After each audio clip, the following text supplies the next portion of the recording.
നമ്മുടെ ആഗ്രഹങ്ങൾ തീവ്രമാണെങ്കിൽ പ്രതിബന്ധങ്ങൾ പോലും അവസരങ്ങളായി മാറും. വിശ്വസിക്കുക, വിശ്വാസമുണ്ടെങ്കിൽ നിങ്ങൾ പാതി വഴി പിന്നിട്ട് കഴിഞ്ഞു. ഒരിടത്തും തോൽക്കാത്തവർ ഒന്നും ശ്രമിക്കാത്തവരായിരിക്കും. പിന്തുടർച്ചയില്ലാത്ത പ്രവൃത്തികൾക്കൊന്നും യാതൊരു മൂല്യവും കാണില്ല.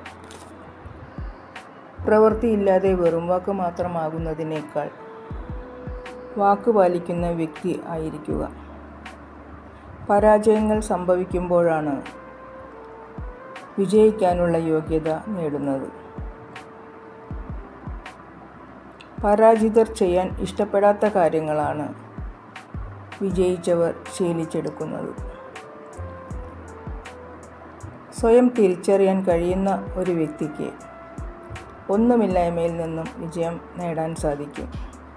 ഒരുപാട് സ്നേഹത്തോടെ എല്ലാവർക്കും ശുഭരാത്രി. Good night.